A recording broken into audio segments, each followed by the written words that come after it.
नमस्कार बंधुगण मु जसीम पुणी आप आउ दुटे नुआ वीडियो नहीं कि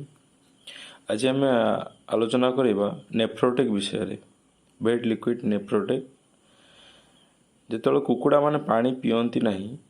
तांकर यूरिनरी इन्फेक्शन हुए से आम कौन करवा ना ये मेडिसिन अप्लाई करवा आप देखिपे लिखा अच्छी मेडिसिन बेनिफिट कौन ना हेल्प्स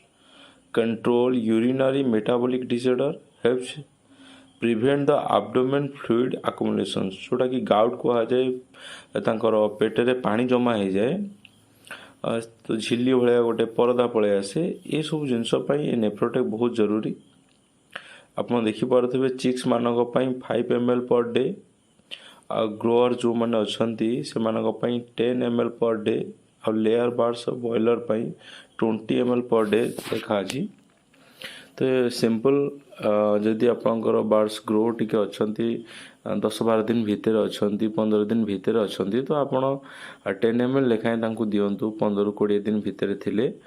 10-20 दिन भितर आप 10 ml लेखाएं दे पारे मो पाखे 2500 बार्ड अच्छा मुझे 10 ml लेखाएं देखु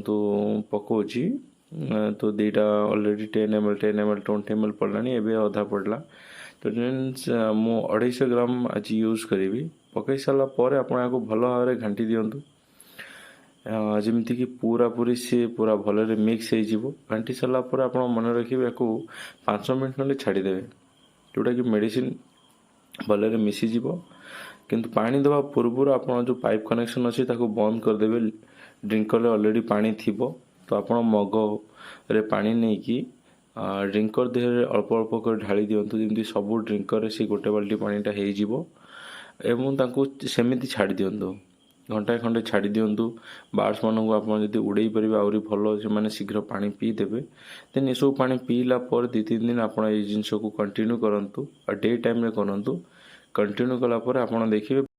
देखिए बार्ड मैंने ठीक ठाक पानी पीवा आरंभ करदे आउ किसी प्रोब्लेम सेमती किसी हम ना बट आपको या कंटिन्यू 2-3 दिन करने को पड़ो जदि इनफॉरमेशन आपको भल लगे